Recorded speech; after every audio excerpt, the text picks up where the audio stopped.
And hello, ladies and gentlemen. My name is Rick, and this is Rickcast, where the internet is trash, so we might as well talk about it. This is the first episode of Rickcast, and it's kind of funny because people usually build up to some kind of announcement.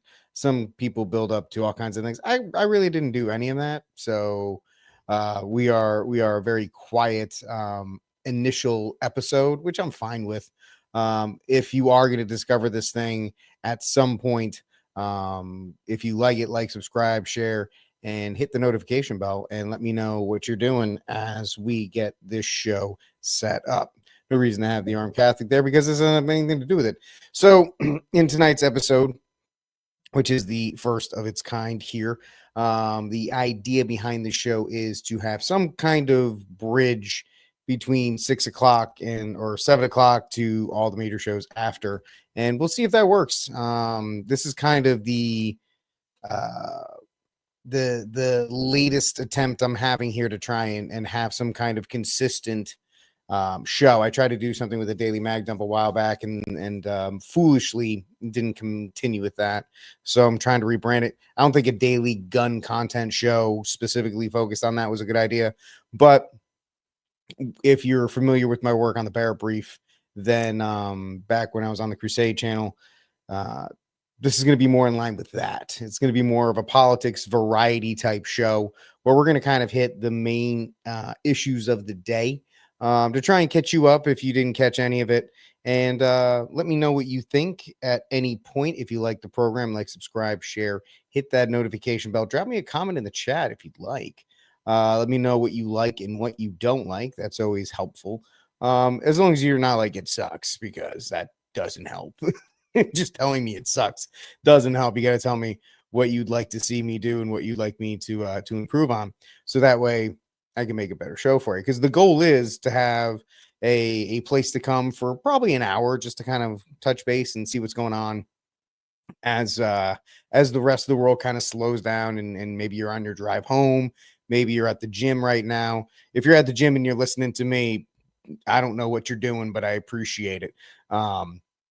Either way, let's get to it. We got 4 topics. It's going to be divided into 4 topics, I think, that I'm looking at that are based on pretty much stuff I want to talk about. And hopefully you'll find that interesting as well, as we listen along to the show. So we're going to talk about Hunter Biden because that's obviously the big political story of the day, right? That's the one that everybody's talking about.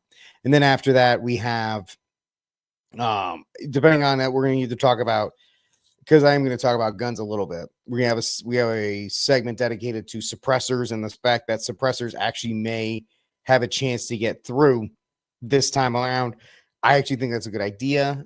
We shouldn't waste the opportunity on not pursuing suppressors to be as easy to get as a regular firearm, which is not easy to get, but that's a different story altogether. And then finally, we're going to talk about Jaguar. That dropped.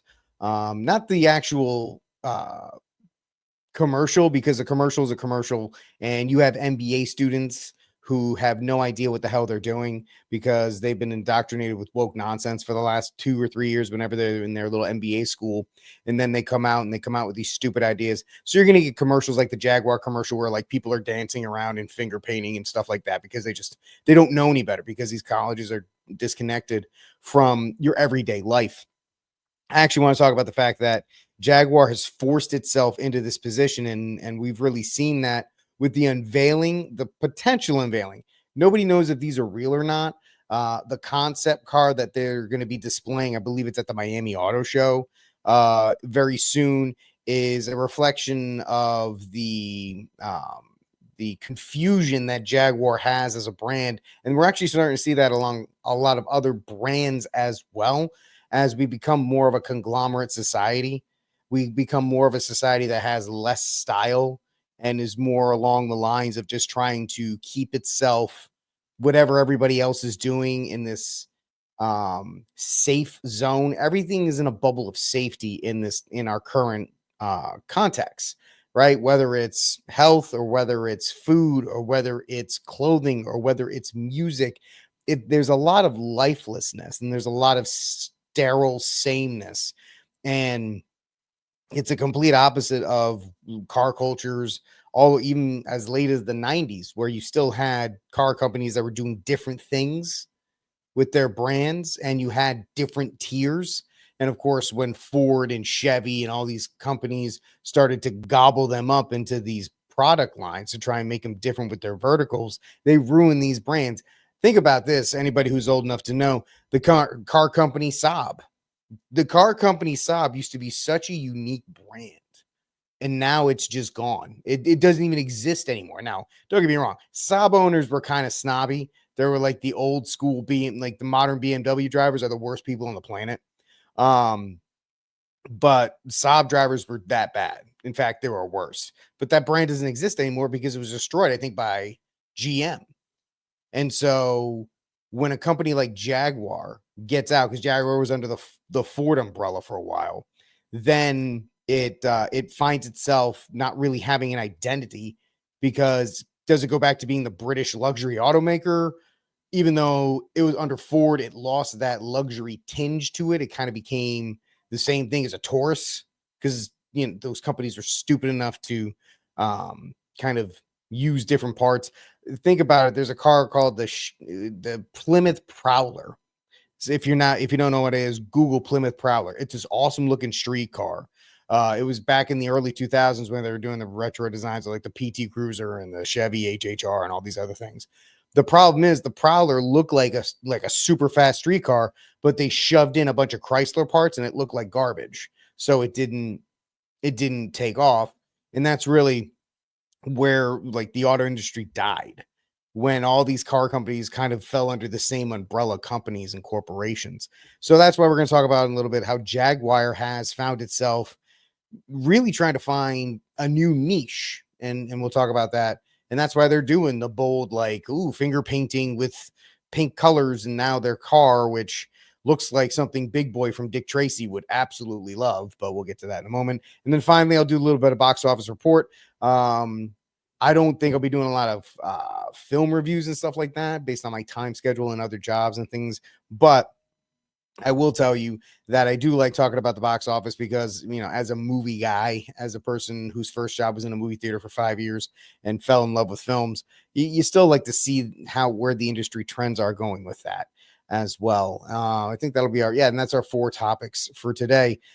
So like, subscribe, share, hit the notification bell. This is the Rick Cast. I am Rick, and we're just talking. There's really no hidden agenda. There's nothing else, but just kind of like the ramblings of a dude in a room. And I appreciate the fact that, with no promotion and nothing, I launched the coming soon trailer on like Friday, because I've been going back and forth, like, I don't know if I'm going to do this. And then I kind of just dropped it. And then I said, oh, you know what? I think I'll start today. So the fact that any of you people are here is huge. And I thank you for that. But, enough squawking, because that's all I'm doing right now. Is I guess I'm stalling for time. Let's get to our first story of the day, ladies and gentlemen. And this is going to bring us to Hunter Biden, the biggest story of the day. And that is the pardon that took place over the weekend. Right. And I'm going to give you a different perspective because there's a lot of fake outrage that we're seeing. There's a lot of things. Conservatives are always terrible at this, by the way. And if you're here for like a MAGA cheerleading show, you're not going to get that with me. Really, depending on my mood, depending on how I feel about stuff. And one thing I'm not a MAGA cheerleader. And I'm also not a super staunch conservative. I'm a Catholic. So I approach things from a Catholic perspective. And that doesn't mean, and by the way, Catholics for Choice is terrible. They're trash. I know they're out there doing their stuff already. I can't do anything because they block me, but kudos to every single person that was able to dunk on Catholics for Choice with their stupid nonsense motto or their stupid nonsense tweet about Mary, our Holy Mother. Just being dumb. That's all they are. Anyway, first story we're lining up is Hunter Biden's pardon. Pardon me, I guess, is what a lot of people have been saying with this. And there was a video of news outlets constantly saying, well, Joe said he wasn't going to pardon Hunter and he's got so much integrity. And then Joe's like, yeah, forget you. I'm going to pardon my son. I don't have kids, but I understand the argument completely from people who say Yeah, if you were the president and you had the power to pardon your kid, wouldn't you do it? I think, yeah, you probably would. You probably would do it, and I don't blame them. But the second thing, the more important thing here that people aren't getting is that this is literally the Bidens. When have they not covered themselves in corruption? When have they not covered themselves with the aim to enrich themselves or get themselves out of problems? Now, people are very wisely making the connection to, hey, well, Kash Patel was just nominated as the director for the FBI, which I think a lot of people think he's not going to get it. I think he will. I think they're going to push through and get that thing in there. After Matt Gaetz, I think Matt Gaetz was your one sacrificial lamb. I think he was. Now that kind of rang the bell, like, hey, you still have some idiots in Congress that have to go through. But you got Kash Patel, who is nominated to run the FBI, and then very soon after, you have Joe Biden being like, "Oh yeah, by the way, my son's pardoned." And people are going to be like, "Oh, it's the most controversial in history." Apparently, people don't pay attention to the actual pardons. Because every time a president is sneaking off in the middle of the night and they start hitting him with these pardons, there's always one or two that are controversial. There's always one or two. A lot of times, most people aren't paying attention because it's the middle of January. It's right after Christmas, or it's like on January 3rd, and people are still hungover, or whatever the case may be. So it doesn't really bother them. But this one, because it's being done soon, I will say it's a little interesting that the Bidens are doing it now. Now, Joey B is giving the explanation that, hey, I'm doing it because, I thought about it over Thanksgiving. That must have been one heck of a turkey if he went from, I'm not going to pardon my child, to, hey, by the way, here's a pardon for him, and, go about your merry way. But a lot of people will point out, and I'll let them point out, that the reason they feel it's controversial is that it's very specific when he decides to begin the pardoning process, if you will. And it kind of fits in with the time period that Hunter was at Burisma, right? Doing the shady little things and all of that. Now, a lot of people say, hey, you got to lay off a little bit on Hunter because he was always kind of the black sheep of the family. And, after Bo died, he kind of a little bit more pressure, yada, yada. It's just a reflection on Joe and Jill, I guess, as bad parents, right? They're bad parents, and Hunter is the outcome of that. But let's get to this article from the New York Post. Joey B issued one of the most sweeping pardons in most recent history to his son, Hunter. As critics say, it serves also as a cover-up for the president's involvement in the family's foreign dealings. I think anybody that doesn't have partisan blinders on understands that this is going to cover partisan dealings. To quote the famous line from the first Independence Day, you didn't think they spent $31 million on Hunter Biden's finger paintings or paintings of like fluffy clouds. That was always given to the Bidens through Hunter, because you can't assess modern quote unquote art. You could pay $5 or $500 million for it. And either way, it's going to give you some kind of, you can't tax that value on it, and that money goes to whoever it wants to go. But the Bidens have always had shady dealings. The Bidens, just by the fact he's been in office for as long as he has, where the dead bodies are, and where the things are happening. So it's not a shock. The commander-in-chief's role in his sons and brothers' overseas ventures spurred an impeachment inquiry against Joe and a illegal foreign lobbying claim against both father and son, in addition to the tax fraud and gun charges against Hunter, which, by the way, apparently nobody cares about. As far as people in the gun community, myself included, go, I guess lying on a 4473 is not a big deal anymore. Thank you, Hunter, for that. We'll move on. But apparently they're not. But we have this issue here, if you want to take a look.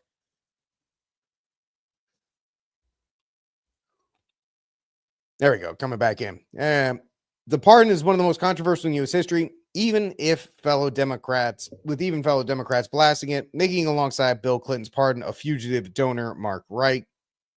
or Rich and President Gerald Ford's pardon of his predecessor, Richard Nixon. I'm sure you've heard about it back and forth, but essentially Joey B is pardoning his son for a very specific time. And a lot of people, there's an 11-year window, we're saying, from January 1st, 2014 through December 1st, 2024, which is just like, okay, I guess we're going to do it very specifically. That's fine, however you want to do that. The timeline covers Hunter's major foreign dealings during his father's vice presidency, and then through the presidency. If you really want a mind messing thought, Donald Trump went through the impeachment process he was impeached for asking about the famous Joe Biden, you got to fire the prosecutor, you're not going to get the money, for something that Joey B just pardoned his kid for. If I'm saying that right, it's going to blow your mind. The fact that Trump got impeached for asking a question that Joe Biden is now pardoning his son for supposedly being involved in. That's just American politics, for folks, and it really is kind of funny. Now, you have all of this, and of course, there's the corruption claims against the Bidens, which have long preceded the White House. And then there's the famous gun charges with Joe Biden, as this continues to talk about. And they're going to talk about Ford and Nixon and all that stuff. But essentially what you have here is Joe Biden is doing what Joe Biden is going to do. Listen, if you're upset by this in the political arena, I don't know what you're expecting of these people. You're one of these people that are expecting Prince Charming to be at the head of the political office. You're one of these people that can't vote for Trump because he's apparently says bad things when they all do it. You have to understand, the only people that run for the office of the presidency are narcissists and people who are part of a cult of personality. And they have these type of issues and they do these types of things. They're always going to protect their own, and they're always going to make sure that they get away as cleanly as possible. And so you're going to have some other people rail and you're going to have some people be mad, but in the end, folks, it is what it is. Joe Biden pardoned his son. The big thing is, I can't believe he did it this early.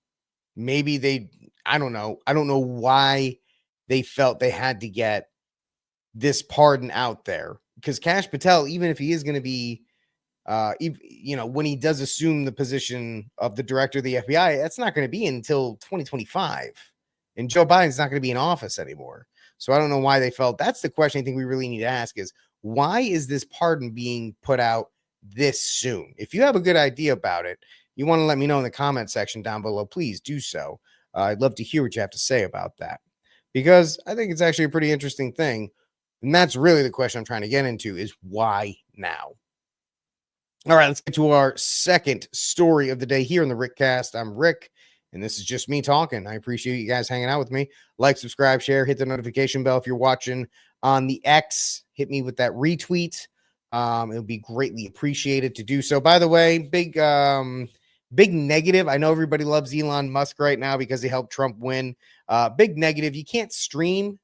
You can't live stream, because I created an account for the Rickcast and all that stuff. You can't live stream on X unless I got to pay Elon another $10 a month to stream on a different. Shut up, dude. Come on. Bob Iger and all those dudes came back.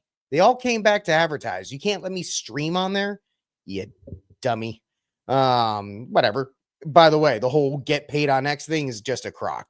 It's just a crock. I know there's some people that are not like celebrities that are doing it, and everybody that's getting paid from X, congratulations. I'm happy for you, but it seems to bewilder me, the ability to actually get paid on X to post, because I post, I don't get paid.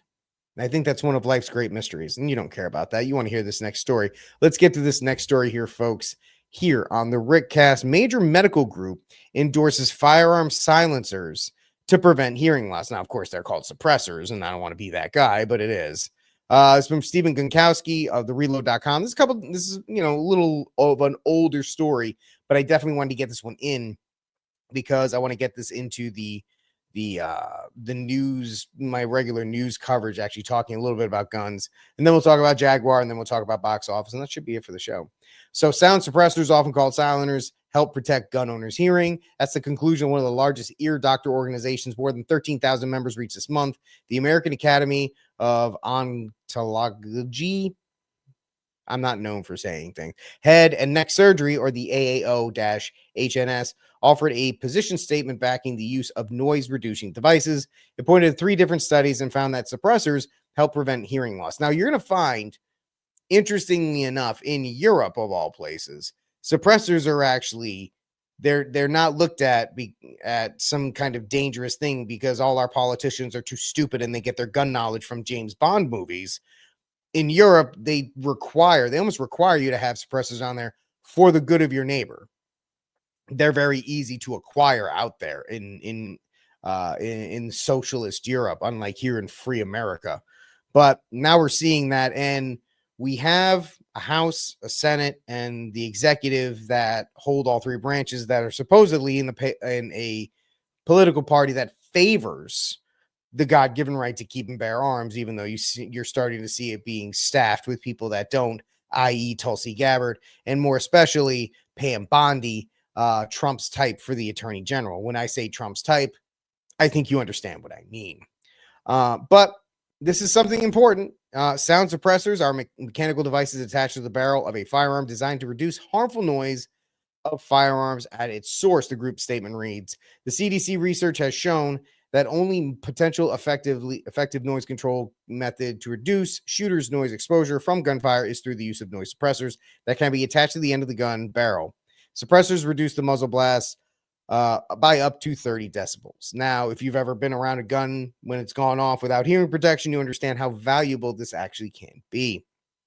Or even if your hearing protection is not all the way on, like it happened to me once, where the guy shot a 357 right next to me. Still can't really hear. Sometimes this one stings and pings and does some stuff. But the idea is, why can't we get suppressors right now? In case you're not a gun person, you're asking, why can't you get a suppressor right now?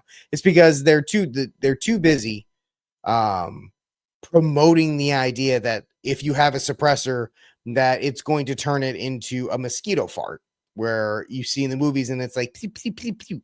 That's not the case. Even with a suppressor, you still have a serious sound coming out there. It's just not as bad. It actually reduces the noise level to manageable instead of absolutely deafening. The only one where it sounds like a mosquito fart is with 22 long rifles with subsonic ammunition. Then you get that sound, but that's a 22 long rifle. It's not really going to have the impact that you think. The backing of a major medical organization could help boost the use of suppressors among gun owners. It could also lend support to an effort to reform the laws governing their purchase and possession. Now, of course, if we get somebody like Brandon Herrera at the head of the ATF, maybe we can get that as well. We can speed up the process or outlaw most of it altogether. While the Bureau of Alcohol, Tobacco, Firearms, and Explosives opened up online suppressor registration, increased the speed of the process of the registration, the device remains heavily regulated under the same federal law. So in case you don't know why people don't buy suppressors, if you're not a gun person, this is something that you're trying to find out. What you have to do is you have to fill out an application, and then you have to pay the government $200 for the pleasure of using said firearm. And then you got to wait for that to be approved. And then you have to get what they call a tax stamp. And you have to keep the tax stamp with you at all times, because if some random person asks you for your papers and you don't have the papers for the suppressor, you can be put in jail, which is absolutely ridiculous in that regard.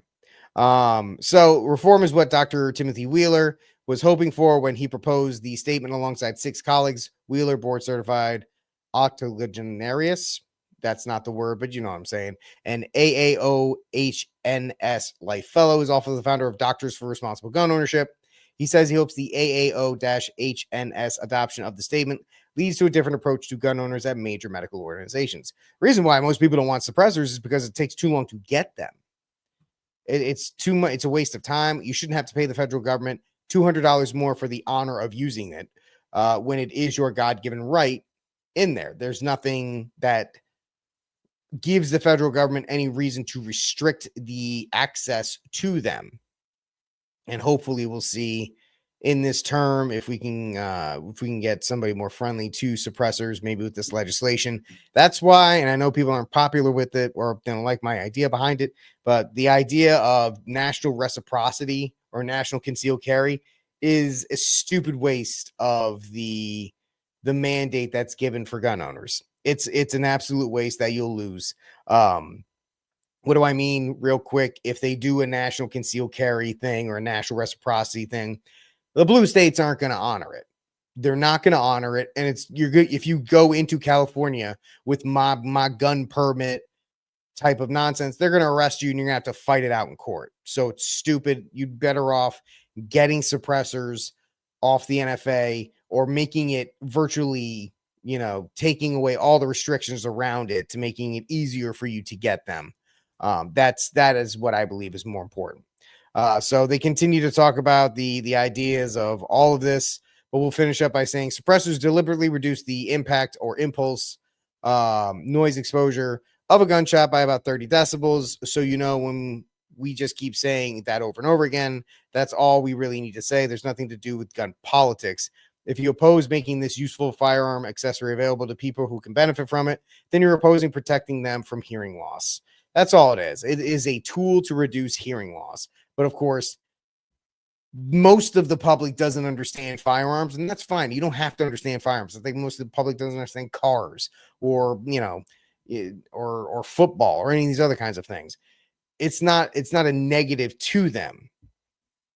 It is, in fact, just something they would need to learn. And so what you have is people don't understand suppressors. The only time they see suppressors or have any real exposure to them is films, and films are notoriously bad when it comes to that kind of stuff. So hopefully we'll keep our eye on this and see where it goes. Moving on, ladies and gentlemen, our next segment here on the Rick Cast. I am Rick, and we're just talking here. Let me know what you think. Like, subscribe, share, hit the notification bell, retweet this sucker on X for more people to follow. We try to do it 6 p.m. My goal with this show, since it's episode 1, is to do this when I do stream this show weeknights, Monday through Thursday at 6 p.m. Central Time, 7 p.m. Eastern Time. All right, let's get to it. Let me give you this right here. Let's go with this. This segment starts with this headline. Jaguar's controversial EV relaunch has leaked online. Now, Jaguar apparently decided to make a splash, coming back to the market after saying they were going to halt production because all their recent attempts have failed. And it's interesting when you look at what has happened to Jaguar, and it's really a microcosm of what has happened to the car industry.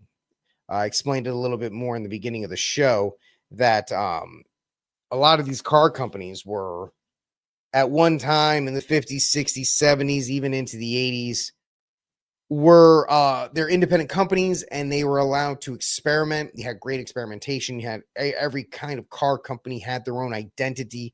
Especially with Jaguar, they were known for more rounded edges, more elegant look, more refined. It was designed to compete with your Mercedes and your high-end luxury vehicles. And that's why, ironically enough, even though Ford had Mercury, which is another dead brand, they had Mercury, they decided to buy Jaguar. And this was a thing that happened in the early 90s in the late parts of the last century, where car companies just gobbled up, kind of like the rest of corporate landscape. You had companies just gobble up the competition and kind of put it all under one banner for IP or for just really they were buying up the intellectual property that was Jaguar or Saab or Saturn or whatever the case may be across these different brands. And this was absolutely devastating for Jaguar, because Jaguar went from a company that had premium a premium tag next to it to a premium name, but Ford parts. All their nice vehicles, they may have looked nice, but you were driving essentially a Taurus. If you were like a high-end Taurus, if you were driving it, because they were sharing parts along the line to keep everything cheap. So they could charge you more for a luxury brand, but keep that line down. And that was very devastating for Jaguar. That was devastating for companies like Saab. That was devastating for a lot of the luxury brands that were brought into these American companies that didn't know how to keep that luxury status with those car companies, but they just use the price of them. So what you have is these companies lose their reputation, they get sold off. And I know an Indian company now owns both Jaguar and Land Rover. Those are the two. That's why you'll see those two at dealerships, Land Rover, Jaguar. And it's interesting because Jaguar can't get into the SUV space because Land Rover dominates that. Land Rover actually is the more productive of the two brands. And I'm not just saying this because I'm a Land Rover guy. I got a couple Land Rovers. I love them. But it's just, it has a better weight and a better name attached to it than Jaguar. Jaguar was known for coupes, and you're in a market now that doesn't do that anymore, right? We're an SUV and a truck market, these United States. What does a company like Jaguar do when it doesn't have its signature, sports coupe? And any of the sports coupes they came out with were underpowered. They did not compete with the Mercedes and the BMWs and that class of vehicles. So what did they do? They said, we're going to shut the market down, or we're going to shut down production for a couple years and then come back. Now, unlike other companies like Ford, who kind of went heavy into the EV market, realized that it's Tesla's market and nobody else's. So they've come back and now they're going more for hybrids. Jaguar is all in on it. Jaguar is going to try and be a luxury brand Tesla, which is funny because you're paying over $100,000 for certain Teslas anyway. And they've kind of dominated that. It's just the foolishness of any kind of corporate company that Tesla had that market. Tesla had the electric market. Rivian, they're losing money on every time you see a Rivian SUV drive by, wave at them because they've lost, I think, about $300,000 per vehicle. Quote me on that. Put in the chat if I'm wrong. I think I'm right. I know they're losing money on every vehicle, and I know the Bidens just dumped $6 billion into the laps of Rivian. So when they have that snotty, condescending look, realize that's because they're stealing money from you, not because they're driving an electric car. But Jaguar has decided that they're going to come back, and they're going to come back as an EV luxury brand. I mean, that's a bold strategy, Cotton. And the strategy started with the whole idea of, oh well, let's have this strange commercial that people are like, what in the hell is this thing? It's, it looked like an art deco, it looked like an art school final gone wrong. That's what it really looked like. It didn't look like anything to be desired or appreciated, because it was just weird. It had nothing to do with cars. It was that meme, and they're like, here's our new thing, and it's just a bunch of silly little people running around, and then one person goes, how's this help us sell cars? And the guy goes, cars? What do you mean cars? It's about the message. And I think a lot of people who are very much smarter than I am don't get, why are these things coming out? Oh, it's because it's woke. It's because there has been, and there will be, because it's still flooded. What is one thing that all of these marketing departments and all these places demand? They demand you have MBAs. And even 10 years ago, when my wife was getting an MBA, it was infiltrated with woke ideology, for lack of a better term. And so when they get out, they don't have a lot of experience actually marketing things. All they have is the theoretical nonsense that was given to them, and they think that's what's going to work. So they come out and they say, oh, well, Jaguar, what is Jaguar? Jaguar isn't meant for your country bumpkin. It's not even meant for your rural soccer mom. Jaguar is for uptown elites. And that's what that commercial is geared for. And that's what this EV launch is trying to show. It's trying to show that this is a niche company, and they're really going to try. They're really going to try and fight Tesla. And I think they might actually be successful in this regard. There's a lot of lefties who used to love Elon, and they used to love Teslas before he became right wing. And the latest, how should I put it? The latest incarnation of he who should not be short named short mustache. And so people are trying to get rid of their Teslas. People are trying to sell their Teslas, but they still want to have the condescension of having an EV. I think, and they may actually be, I don't know if it'll be truly successful because I don't know how big that market is, but it could be a hit among that urban Tesla, former Tesla loving crowd. I don't know. Let me know what you think in the comment section down below. But so this is from wired.com. Jaguar's controversial EV relaunch has leaked online, and this is it.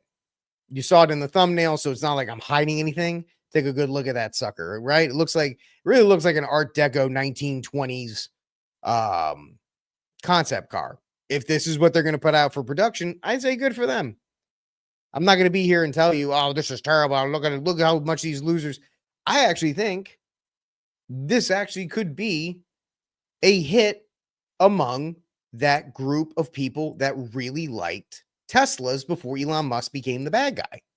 There's the whole California groups, the whole New York groups, the Washington, D.C. groups. There's enough. I don't think there's enough to make it profitable, but I think it's enough to make it a hit or the car to have within those places. Now, of course, you have to understand that electric vehicles aren't just an American thing. You know, they have EVs in places like Rome. I could see, because I was just there last week, there are tons. I saw Teslas. I saw Tesla Model Ys in Rome, and my wife and I were like, "That's how the hell do you bring that over here?" But I could see people in places like Rome having Jaguar EVs because, you know, it's a luxury brand. If they can reestablish themselves as a luxury EV brand, I actually think that it could find success, which you're not going to hear everywhere else because everybody else is too busy dunking on them because they're looking at it from, hey, why aren't you trying to appeal to a mass market? I don't think Jaguar is actually trying to appeal to a mass market. I think Jaguar is trying to take over Tesla's old spot. But let's take a look. The last thing that Jaguar wanted after the furor that met with its new branding campaign was an unsanctioned early reveal of the new EV the company hopes will make sense to all the hubbub. Considering the staggering interest in Jaguar's reveal later today, it was perhaps inevitable that the image would be surfacing before the covers came off officially at Miami Art Week. The images posted to the online forum Coque CPS, which is what I'm going to go with, even though it's probably not right, offers an advanced look at the electric GT car, which, judging by proportions in these pictures, appears to be both large and wide, even for a vehicle in its class. I think that's what they want to go for. They want to tap into, whether it's smart or not, and you can let me know, they want to tap into that 1920s Art Deco vibe, right? They want to tap into that nostalgia that people are looking for. And this hat is really bothering the hell out of me. I love this hat, but it's just weird. Hold on a second. I gotta swap this thing out. I know when I redo this tomorrow, people are like, what are you doing? Yeah, that feels better. I don't know. It was just too much to the side. Let me know what you think. But Jaguar was they're looking for something because right now, before this rebrand, they were just lost. They were lost in a sea of every other car that had the same looks, the same features, the same everything. Now they're going to decide, hey, we're going to go the opposite way and we're just going to go crazy. We're going to go crazy. We're going to take our shot. We think we can get in with the dinks, the dual income, no kids liberals that are looking for an electric car, but they don't want to support Tesla and they don't want to drive like a Ford Mustang, the Mach-E or whatever that crappy car was. And they don't want to drive like a Rivian or anything. They want to drive like a super upper class niche vehicle, because if there's one thing, if you're not going to have kids and you're going to lose your life on that and you just want to have all this money, what's the good if you can't show everybody that you're better than them by having a car that nobody else can afford? And that's where I think this is going. According to this concept, the design on display in bright pink, even though I don't think pink will be why not, in a more muted blue, the overall aesthetic of Jaguar's 3 upcoming EVs, beginning with a luxury saloon. I think that's supposed to be sedan, not saloon, because I don't think it's a saloon that would drive, but good job, Wired. Arriving next year, the saloon, I guess it is a saloon, I don't know, will apparently be very similar to this concept, certainly in terms of exterior proportions. Like I said, Jaguar needs to find a way to distinguish itself among everything else. Because like I was talking about at the beginning of the show, There is an aura of sameness. There is an aura of sterile design. There's nothing new. There's nothing unique about any of these things. What they are is, you can't really tell what a Mercedes is from a Ford, or from a Chevy, or any of this, from a Honda, or any of that, a Hyundai. They all look the same. They all kind of function the same. You're really just basing it off of brand loyalty and the one you can get the best deal on. So what Jaguar is doing is they're throwing all that to the wind, which is probably why they did the finger painting Be Bold with the guy with all I can remember is the guy with the roller, and he's just rolling it across the lens. I guess that was the most important one. But that's what they're trying to do. They're trying to set themselves apart. And I think that actually might work. I know. I told you, you're not going to get the same opinions that you're going to get with everybody else. I may be proven completely wrong, and this might be the dumbest thing ever, but I'm trying to see it from the opposite point. I'm trying to see it from where everybody else is not seeing it. In advance to the reveal, Jaguar has made much of the company's ambitions to be a copy of nothing else. Excuse me. A copy of nothing else, right? Which they got dunked on pretty heavily by like everybody else. That was actually pretty funny. So A-pillars, a squared front end, and rounded rear seems to make good on that promise. However, the lack of rear windscreen will mean that a camera system will likely be employed. But if you're thinking that's a big deal, they already do that in the Cybertruck and people don't care. Right? These features that are being highlighted have already been addressed by other car companies, so I don't think they really care in that regard. So as everybody is dunking on, oh, look at this stupid car, it looks so wacky and blah, blah, blah, and feminine. And guys, I think we're missing, I think that's the point. I think that's what they're trying to do. And so we'll see if this comes to fruition, if they go that far. If they keep with the pink, I think they'll just go with black and white. It just because those are easier for people to stomach. Plus, they're cheaper.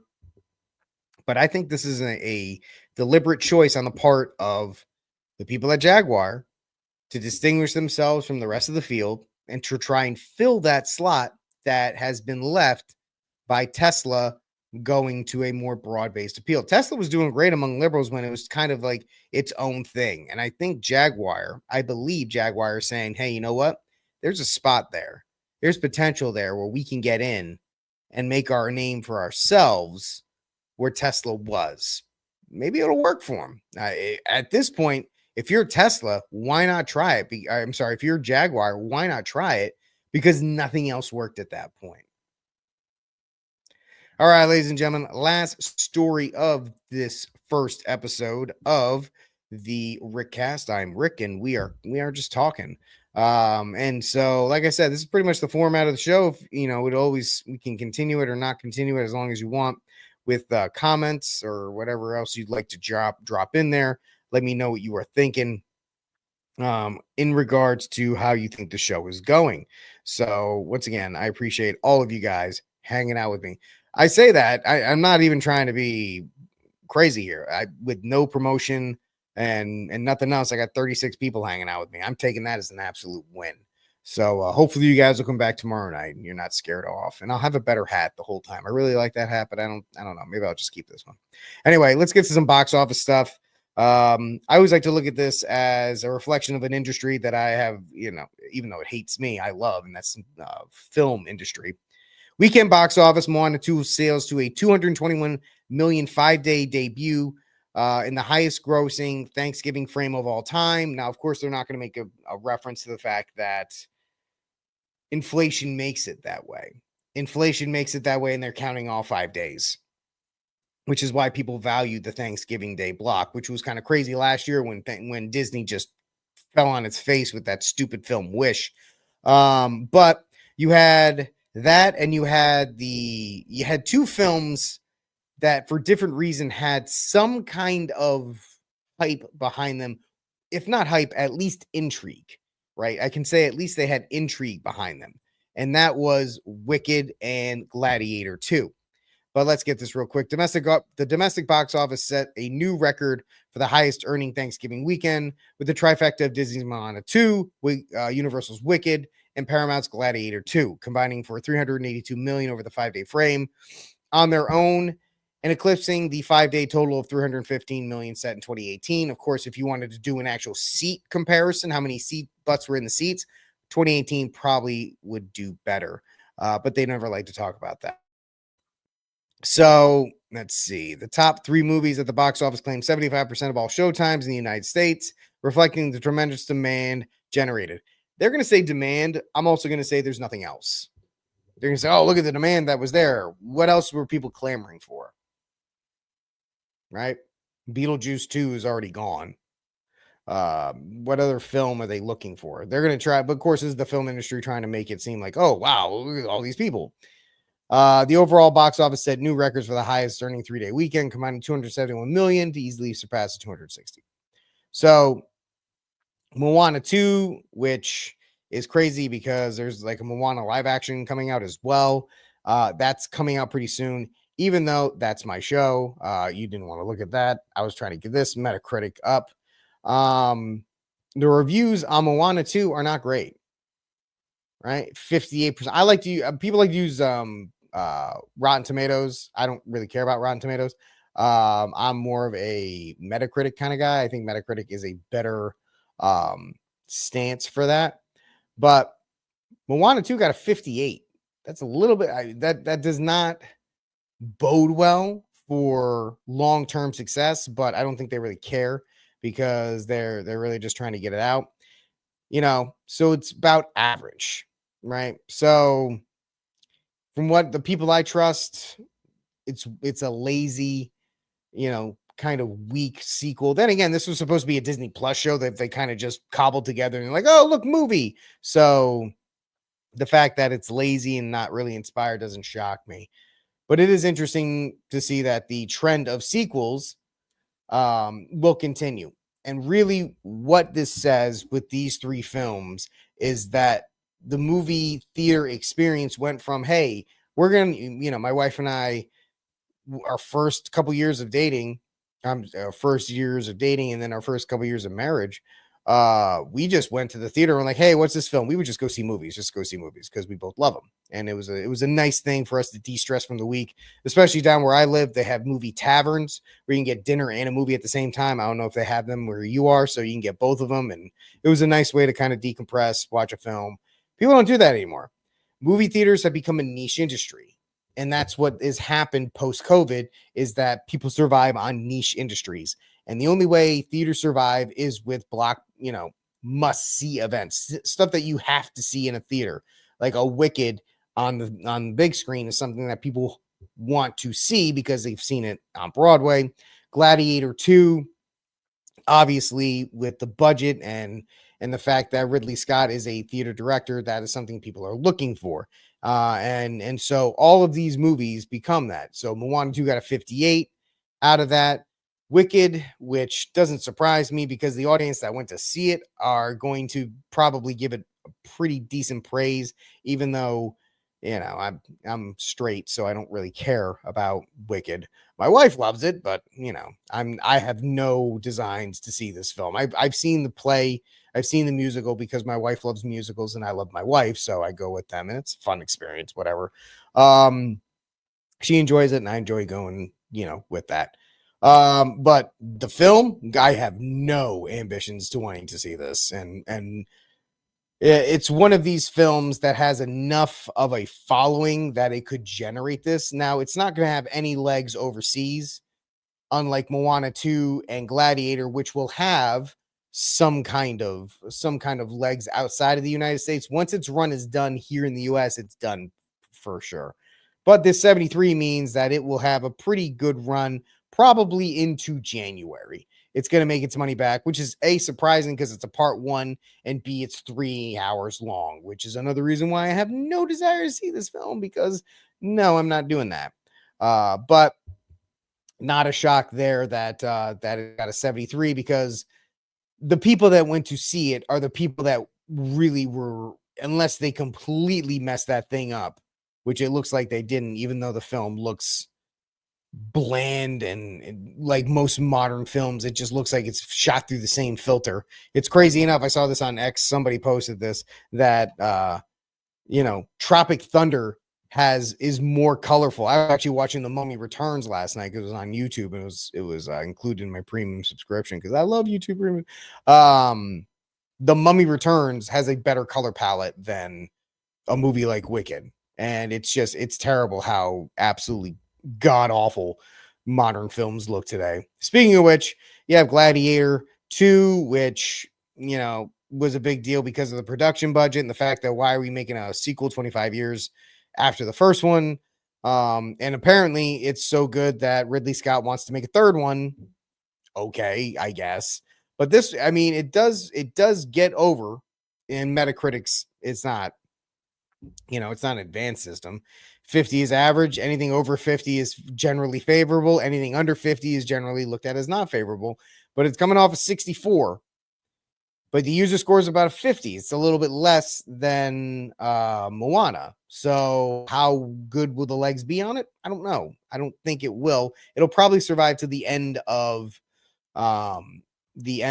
December, just because there's really nothing else. It's already got 320 million global, which is good because the production budget was ridiculous on that film.